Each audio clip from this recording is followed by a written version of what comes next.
കസ്റ്റമറിന്റെ വാല്യൂസിനെ നമ്മൾ റെസ്പെക്ട് ചെയ്യുക, കസ്റ്റമറെ നമ്മൾ റെസ്പെക്ട് ചെയ്യുക, ബഹുമാനത്തോടു കൂടിയും അവരോട് അവരുടെ ആ സെയിം വേവ് ലെങ്ത്തിൽ സംസാരിക്കാൻ നമ്മൾ ശ്രമിക്കുക. അവരുടെ സമയത്തെ റെസ്പെക്ട് ചെയ്യുക. ഇന്ന് രാവിലെ ഞാൻ എൻ്റെ പാർട്ട്ണറോട് ബിസിനസ് പാർട്ട്ണറോട് സംസാരിച്ചു. അദ്ദേഹം പറഞ്ഞതാണ്, ഞാനൊരു ക്ലയൻറ്റിന് മീറ്റിങ്ങിന് സമയം കൊടുത്തു. ക്ലയൻറ്റ് പറഞ്ഞത് 30 മിനിറ്റ്സിൽ തീർത്തിരിക്കണം എന്നുള്ളതാണ്. രാജ് 30 മിനിറ്റ്സ് പറഞ്ഞ ആള് 2 മണിക്കൂർ കഴിഞ്ഞ് ചായയും ഇതെല്ലാം വാങ്ങിച്ചു തന്നിട്ടാണ് എന്നെ വിടുന്നത്. അതെ, എന്തുകൊണ്ട് അരമണിക്കൂറിനുള്ളിൽ ഇത് തീർക്കണം എന്ന് പറഞ്ഞ കസ്റ്റമർ 2 മണിക്കൂറിലോട്ട് അത് എക്സ്റ്റെൻഡ് ചെയ്തു? നമ്മൾ ആലോചിക്കണം. നമ്മളാണ് പലപ്പോഴും കസ്റ്റമറെ പിടിച്ച് എക്സ്റ്റെൻഡ് ചെയ്യാൻ ശ്രമിക്കാറ്. അങ്ങനെയല്ല, ഇത് കസ്റ്റമറെ കൊണ്ട് നമുക്ക് ചെയ്യിക്കാൻ കഴിയുന്നില്ലെങ്കിൽ അവിടെ നമ്മൾ വൺ അമംഗ് ദ ക്രൗഡായി മാറും.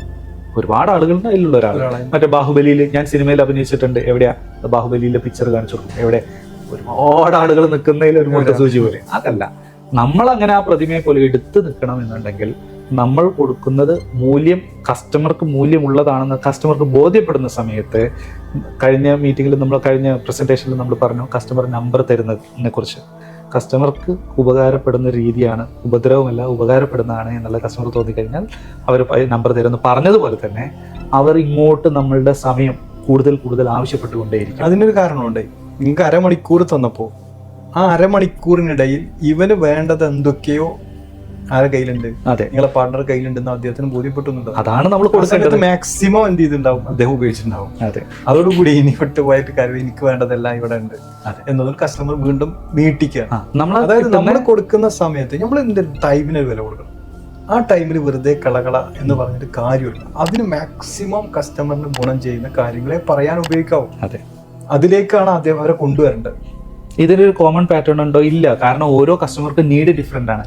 ഈ നീഡ് ഐഡന്റിഫൈ ചെയ്യുക എന്നുള്ളത് ഒരു സെയിൽസ് പേഴ്സൺ അല്ലെങ്കിൽ ഷോപ്പ് കീപ്പറെ സംബന്ധിച്ചിടത്തോളം വളരെ ഇമ്പോർട്ടൻ്റ് ആണ്.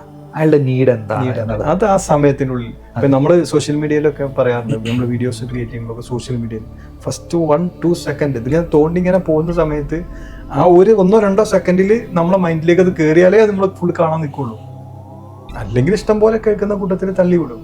ആ ഫസ്റ്റത്തെ 1-2-3 എന്ന 3 സെക്കൻഡിനുള്ളിൽ മാക്സിമം ഇനി പറയാൻ പോകുന്നതിൻ്റെ ആവശ്യമാണ് എന്നുള്ളത് കസ്റ്റമറിൽ അല്ലെ ഇത് കാണുന്ന ഒരാൾ ക്രിയേറ്റ് ചെയ്യാൻ കഴിയുമ്പോഴാണ് ഈ സോഷ്യൽ മീഡിയയിലുള്ള ഏതൊരു വീഡിയോ വൈറലായി മാറുന്നത്. അപ്പോൾ ഇത്തരത്തിൽ സമയത്തിന് വാല്യൂ കൊടുക്കണം, അവരുടെ പൊസിഷന് വാല്യൂ കൊടുക്കണം. ഇതൊക്കെ കൊടുത്ത് അവരെ ഏറ്റവും നമ്മൾ അതിനനുസരിച്ചുള്ള പേഴ്സണാലിറ്റി ആവണം. അവർക്ക് ചിലപ്പോൾ കസ്റ്റമറിനെ സംബന്ധിച്ചോളം അവർ വലിയൊരു പേഴ്സണലായിരിക്കും. അവർക്ക് വാങ്ങേണ്ട ആളും അതേ ഒരു പേഴ്സണാലിറ്റിയുള്ള ആൾ വേണ്ടി വരും. എന്തെങ്കിലും അത് വരും. ഇതുപോലെ ഒരേ സാധനം പരസ്പരം ആകർഷിക്കുന്നുണ്ടല്ലോ. വ്യക്തികളായാലും ബിസിനസ് ആയാലും എല്ലാറ്റിലും ഒരേ സാധനം വീണ്ടും ആകർഷിച്ചുകൊണ്ടിരിക്കും. അത് നമുക്കൊന്നും ഇങ്ങനെ കണ്ണ് തുറന്ന് നോക്കിയാൽ കാണാൻ പറ്റും. നമുക്കിപ്പോൾ കിട്ടുന്ന ഓപ്പർച്യൂണിറ്റീസ്, ഇപ്പം എനിക്ക് എൻ്റെ ബിസിനസ്സിൽ ഇപ്പോൾ കിട്ടുന്ന ഓപ്പർച്യൂണിറ്റീസ്, ഇത് ഞാൻ ഇതിനേക്കാൾ കുറച്ച് താഴെ സമയത്ത് എനിക്ക് കിട്ടിയിട്ടില്ല. അപ്പോൾ എനിക്ക് അന്ന് കിട്ടിയത് ഓപ്പർച്യൂണിറ്റീസ്, പക്ഷെ ആ ലെവലിലെ ഓപ്പർച്യൂണിറ്റീസ് വന്നിട്ടുള്ളൂ. ഇപ്പൊ നമ്മൾ എപ്പോഴോ ഉയർന്നു വന്നോ, അപ്പോൾ നമുക്ക് എന്ത് ചെയ്തു, അതുവഴി അതേ ലെവലിലുള്ളത് കിട്ടുന്നു. ഇനി അപ്പൊ എന്തുകൊണ്ടാണ് ഇപ്പൊ കിട്ടുന്ന ഈ ഓപ്പർച്യൂണിറ്റീസ് മാത്രം കിട്ടുന്നത്?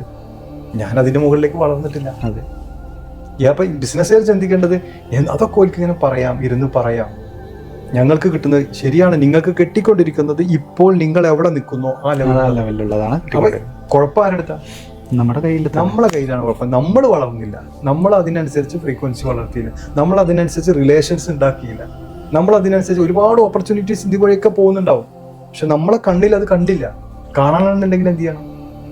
ആ ലെവലിലോട്ട് നമ്മൾ മുകളിലോട്ട് കയറിക്കൊണ്ടിരിക്കണം. നിരന്തരം പഠിക്കുകയും നിരന്തരം അപ്ഡേറ്റ് ചെയ്തുകൊണ്ടിരിക്കണം. Dude telecom.